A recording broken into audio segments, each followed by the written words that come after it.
Some say that the climate crisis is a crisis of connection, actually a crisis of disconnection from our true selves, from each other and community, and from Earth. But if we remember to connect or reconnect, we have the power to ground ourselves when the world is chaotic. Connection gives our life meaning and offers joy even in the middle of crisis.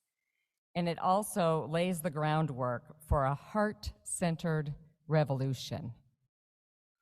In this revolution, we center relationships and love in times of suffering and disconnection. And that's what we're going to do tonight. So throughout the service, there will be times for opportunities for you to share with someone nearby you, connect with them, and share your thoughts out loud. Do this as you feel comfortable. And if you don't feel comfortable, you can always put your hands on your heart, and that will be the sign that you'd rather contemplate by yourself, but still feel the connection we create together here in person and online. As we gather tonight, both here in this amazing sanctuary and online in different congregations and apartments across the world, tonight we gather to lament what is left undone after Climate Week, as we continue to see there is so much we need to do to address the climate crisis. But we also gather to celebrate the spirit and pulse of the natural world, something we know today very well with the rain, and imagine what is possible for a more just world where all life flourishes, truly. Thank you for gathering to connect.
We gather together as people, bound to this blue-green home, our Mother Earth, the womb of our being, the container of our life and basis for our existence. Love is created here, emerging from her core. Love that gives and provides every need we can express. Love that feeds and nourishes. Love that allows us to suckle and be soothed. Love that cuddles and coos us from our infancy to our toddling years, to the risks we take out into the world. Love that offers hands to hold when needed and soft shoulders for our tears and disappointments. We have been struggling in our journey. We are reminded that Mother Earth is crying for us to care for her. We fear the flooding, the fires, and the droughts that define our time here. And we know we must gather together with a unified voice to speak for right action for our world. We gather in this wondrous home from all the corners of our wanderings, the games we sought in summer, and the dreams we dreamed alive. We come together for our annual ingathering of rite and ritual to find among us communion and community. From the waters of our birth, we are washed into life. Acknowledging the waters needed for our bodies, we see this living being as necessary for our own survival. Water is life. Mini Wiconi. Indigenous relatives teach us and inform us of these truths. Remind us every day of our dependence on the water that flows through our veins. We are a part of this blue-green ball of life. The water flows necessarily through us, mingling with earth, sustaining our humanity. Our gathering together is a blessing. We will be together preparing for the work to come, nervous yet ready, anxious and hopeful. The gathering together is always a gift of unknown proportions. Together, we are unstoppable in the miracle of being bound to one another. We gather for truth. We gather for justice. We come together to do holy work, greater for the life we are given and for being with each other. We gather despite the fear that the world offers us. We gather in strength and belief. All things are possible. Creator, hold us in your infinite hands and carry us when we waver in our faith. Let us be on the path of our ancestors, seeking the good and righteous in this created world. Let us go forth together. And now, so we are gathered.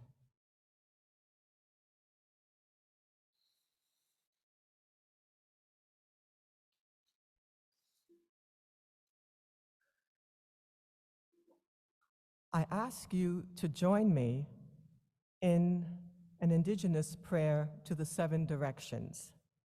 And so I will ask you to rise as you are willing and able and face the east, which is the park behind you. We offer our prayer to the east where the sun rises. It is the direction of a new day, new life and birth. The eagle is represented in this direction as the eagle is the highest flyer and therefore closest to Creator. The east represents spring and mental health. We offer thanks to the east. And now I will ask you to turn to the south, which is to my right. Yes, thank you. We turn towards the south. That is the direction of noontime, adolescents, young adults.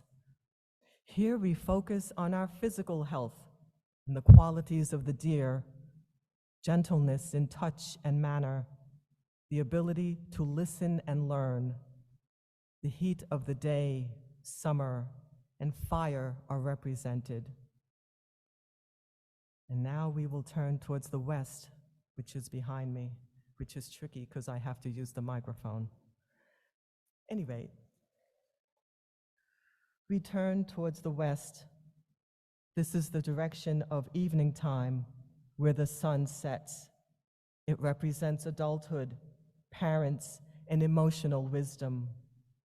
The buffalo is recognized as a gift to the people of the West. It gives its entire body and being for their survival. Food, clothing, medicine, tools, and fuel. Wisdom is known in the West. And now we will turn towards the north. The direction of the elders. The spiritual health is acknowledged. The bear is represented showing courage, leadership, strength, and confidence. It seeks solitude and rest. And now we will hold our hands over the earth as we face front. Our blessed Mother Earth, who provides us with a home, a place to live, and all we need to survive. Blessings to Mother Earth.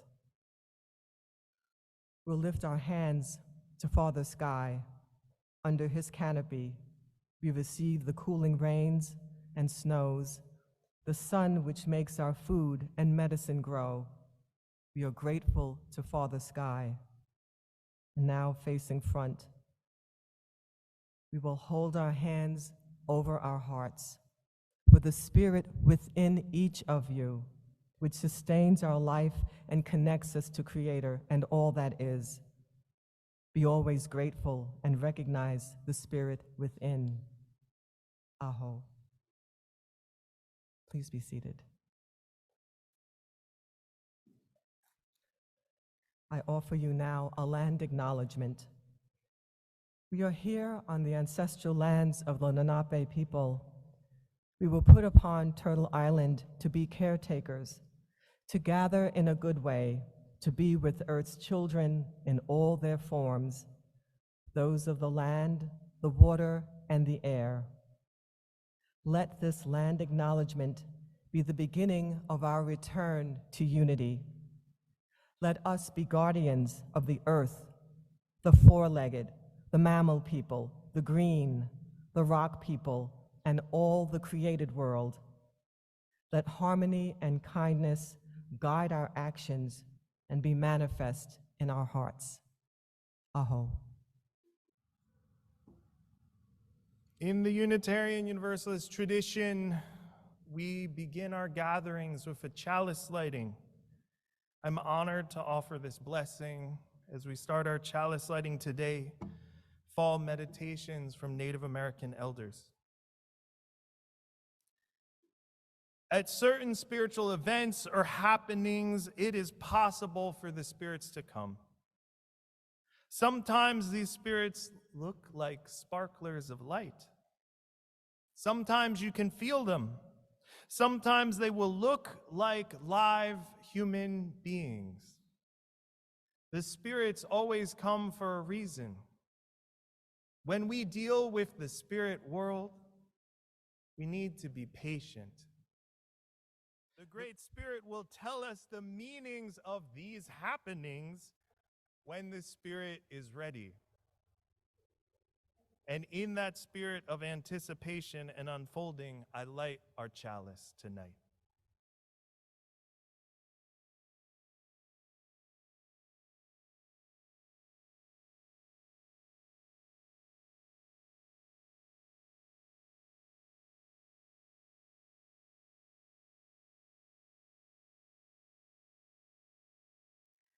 The climate movement has been largely built on fear, shame, guilt, and individual actions. What if we take time to grieve and lament so that we can turn to hope, a story for the future, and collective systemic action? We're not talking about positivity washing. We need to take time for grief, not shame or guilt, but grief. You may have been at Climate Week and feeling the need for release. You may watch the news every day and feel the need to release. We gather here to do so. Lament is a powerful practice.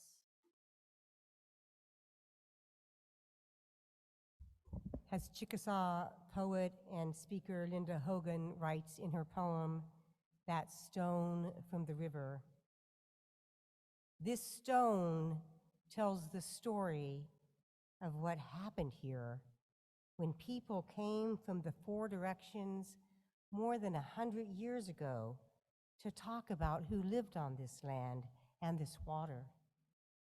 The earth and stone are still singing the same as before. They're telling another story about forests killed for dark corporations, shipping America to other continents, sending oil from between tectonic plates, the dark earth that needs to be held in shape. If only someone thought how everything moves beneath their feet. If only they saw the fish with tumors and bleeding scales born the wrong way, and the tar sand people in pain, the lungs of children who cannot breathe. So now the winds are singing the terrible ballad of water.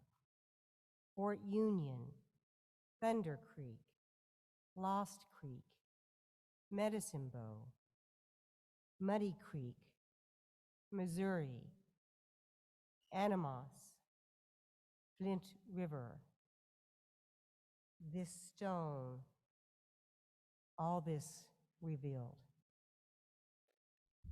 The grief is real and runs deep because the harm is real. Let us bear witness to the destruction that we have wrought on our rivers, lakes, and oceans, on our soil, on the very air we breathe, on each other. Let us grieve the ever-increasing heat, the melting glaciers, the rising waters, the storms, fires, and other disasters that they bring, the homes and livelihoods which they have burned and washed away, the holes that they wrench in the hearts in our lives. Let us never forget what has happened because we ignored our sacred interconnection with this planet, to each other, and to all living beings. We are together children of this earth, siblings charged with its care. And if we do not feel all of this, for all that we have done, if we do not feel all of this, for this living world which we are a part, if we don't feel it deep down at a soul level, we cannot possibly find a way forward for repair. There's so much at stake in this climate crisis. So much we've already lost and so much more which can be lost. So we invite you to come together in community to take part in this ritual of lamentation by creating a climate ribbon for our tree.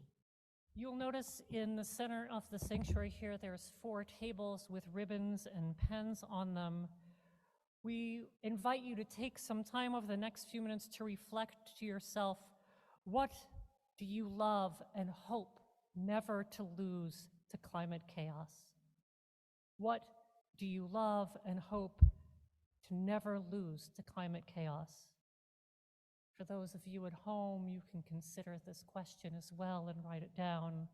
For those of you here, take some time to write your answer onto one of these ribbons and then bring it forward and tie it to our sacred arch.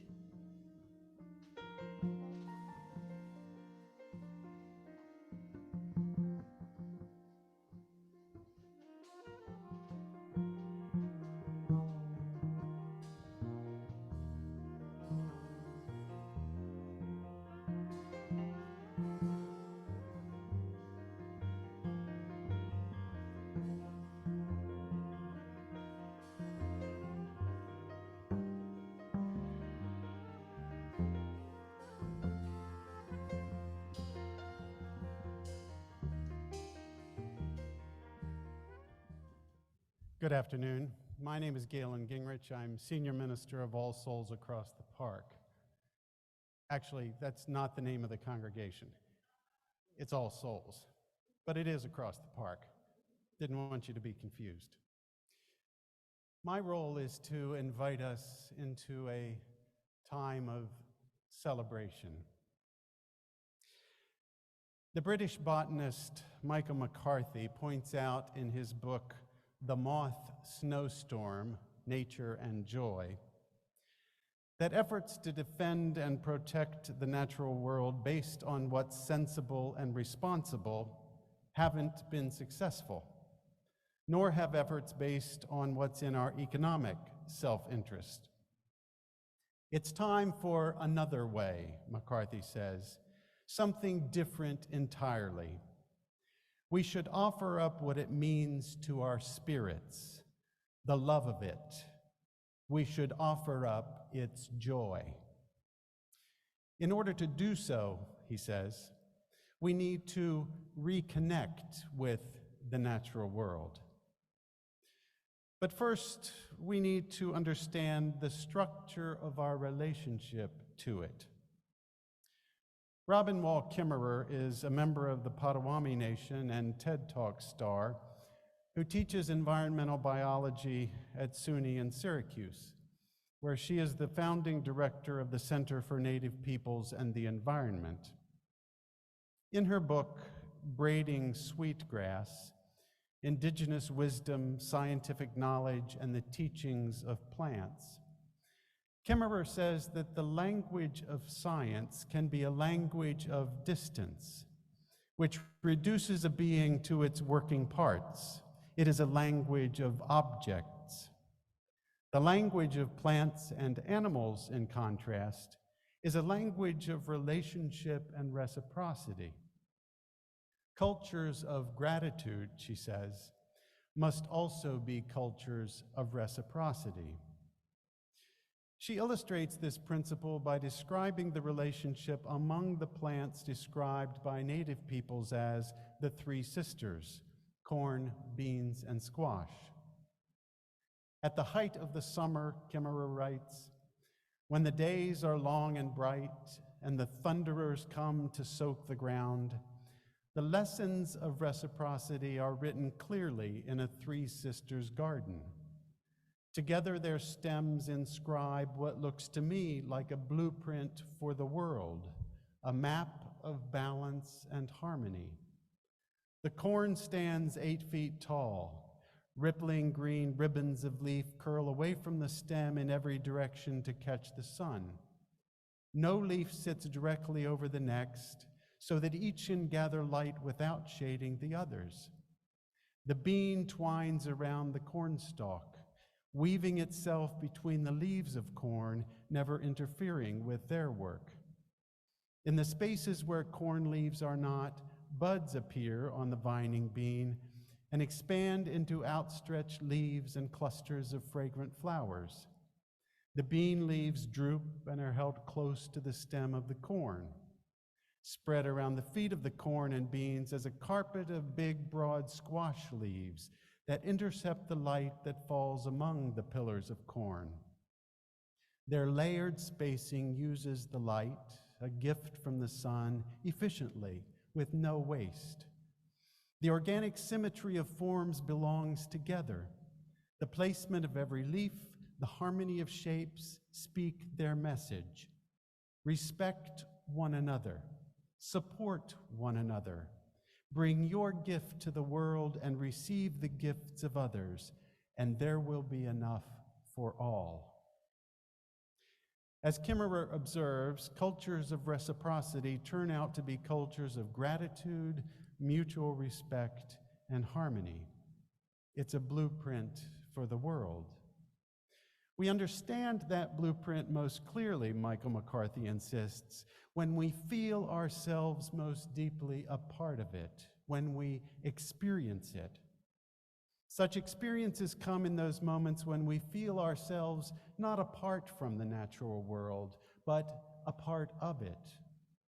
When we experience the vast scope of the natural world, when we are stopped short for a moment by the mystery and beauty of it all, we feel privileged to be part of it.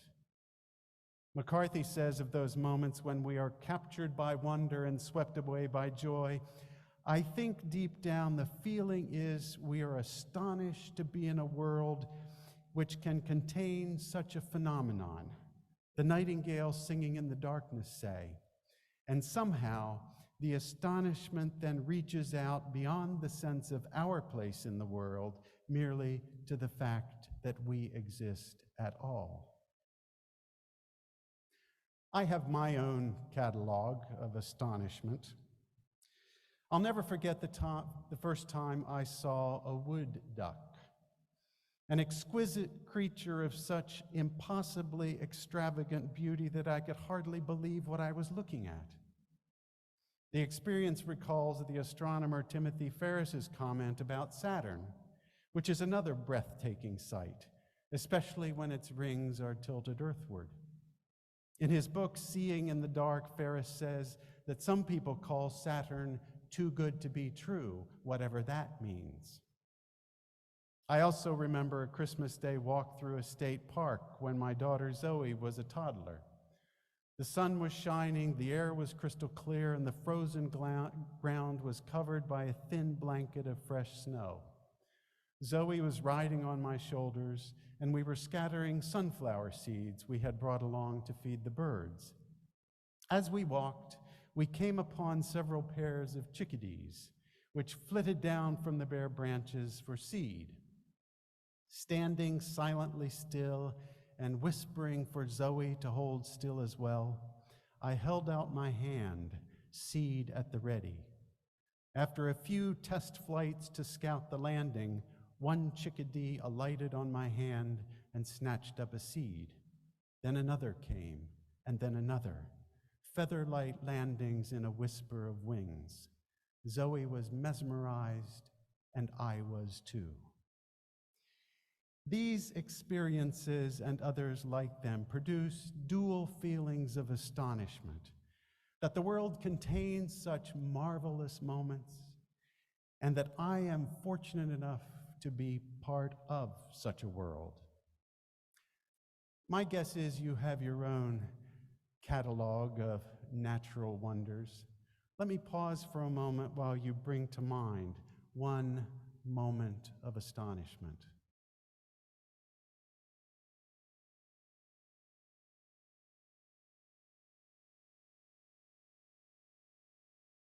Now take a moment in a sentence or two, either here in the sanctuary or wherever you are, and share that moment of astonishment with someone near you. It's worth remembering that the world can be a terrible place. There are many things to lament, but it is a wonderful place. There are many things to celebrate. And as we celebrate the joy we feel in our experience of the natural world, we become more fully aware that this relationship requires reciprocity. We rely completely on the people and world around us for everything that makes life possible and sometimes wonderful. But our reliance has a flip side. They also rely on us. We have a responsibility to sustain and return the people and world that sustain us. It's a responsibility I call the ethic of gratitude, because we personally take what we need from the people and world around us. We need to take personally what the people and world around us need. Either we are all part of the great flourishing, or we will all be part of the great demise.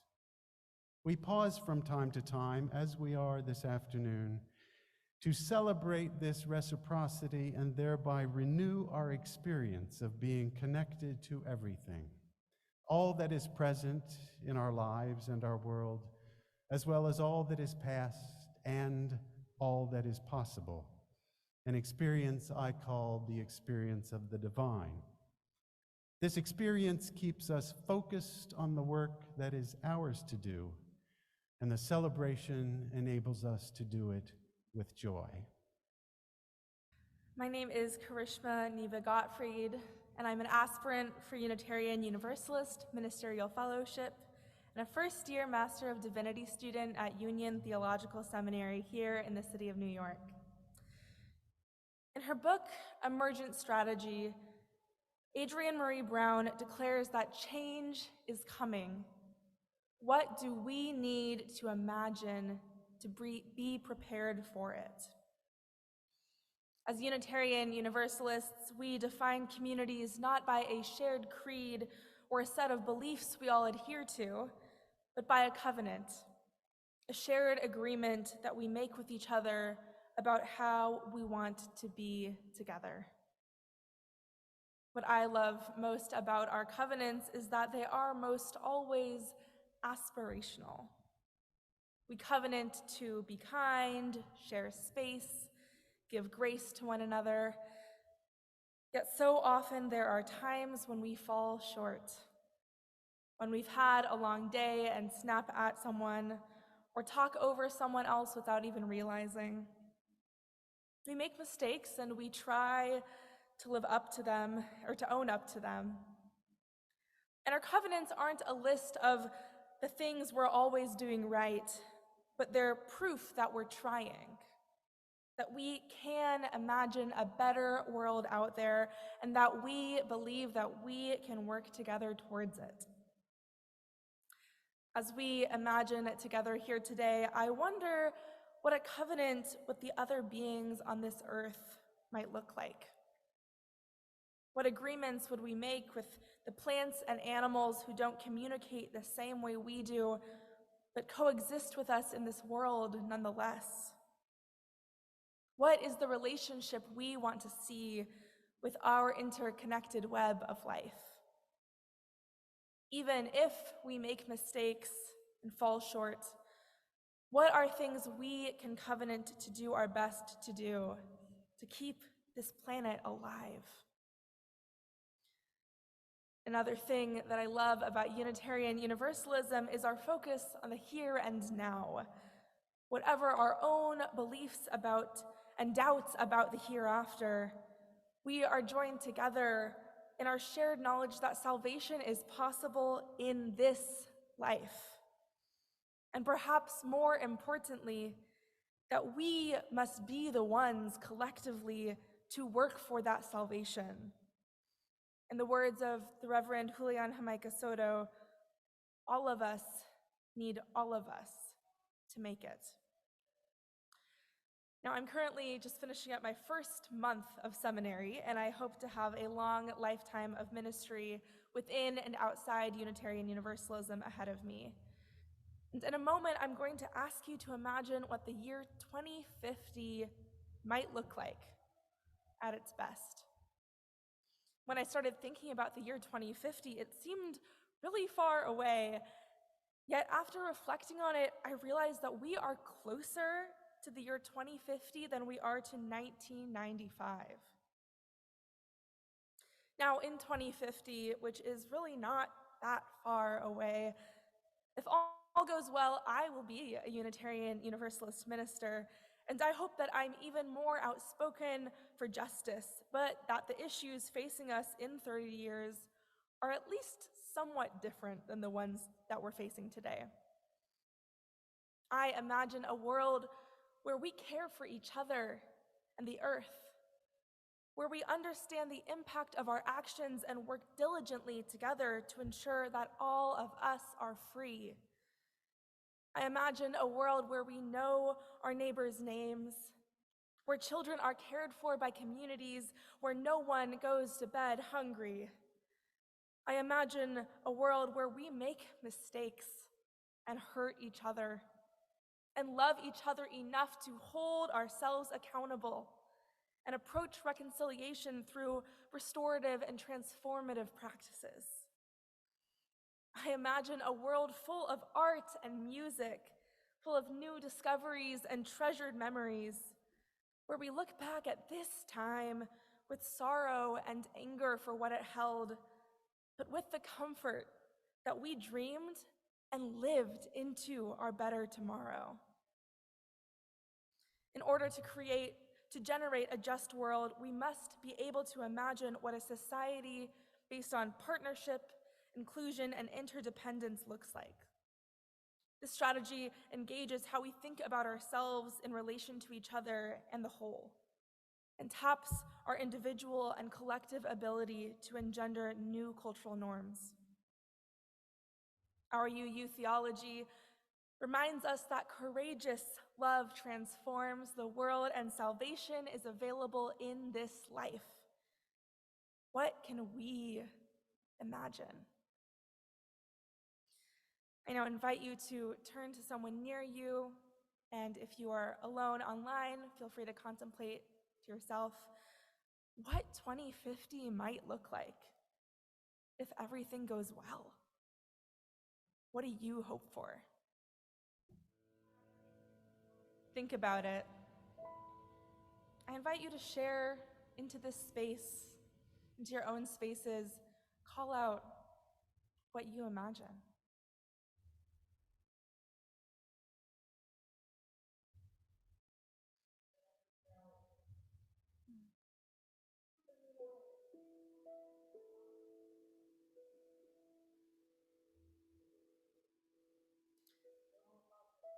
No more fossil fuels, carbon neutrality, lots of green, more wildlife.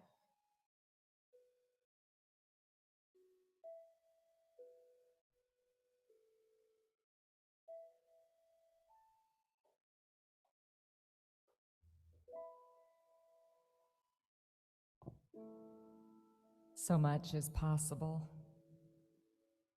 Let us pray. Spirit of life, come unto us. Move in our hands, giving life the shape of justice. Creator, hold us, co-create with us, and carry us when we waver in our faith that these things can be done. And love, fill us so that our actions to make any and all of this happen, and so that the relationships required are led by you, love. Amen. And now we have a wonderful opportunity to practice giving. Unfortunately, the QR code found in your order of service is not functioning, so we invite you to instead go to bit.ly, that's bit.ly/EJNY.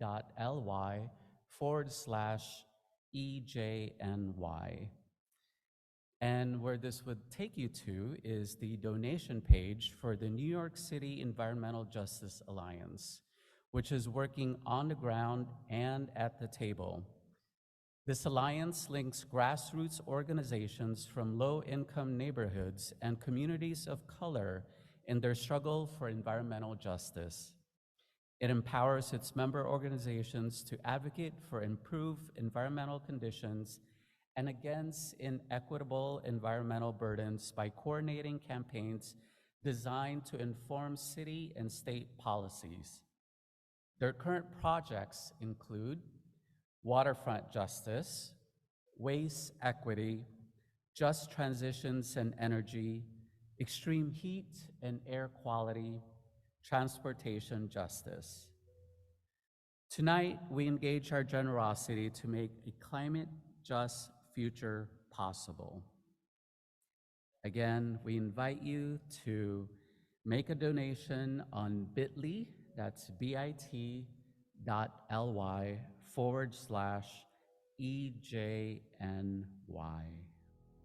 As we bring our service to a close, we invite you to come back up to our sacred ribbon tree and find a ribbon written by someone else. Take it with you and tie it onto your own wrist. We will be here to help. Through this exchange of ribbons, may we make a commitment to take action to protect someone's hopes and loves from climate chaos. Through this exchange of ribbons, may we all be witnesses to one another's fear, grief, love, and hope. We have connected, lamented, celebrated, and imagined. And now we go forth to build a new way, a heart-centered revolution for climate justice. May it be so. Blessed be. Amen. Ashe.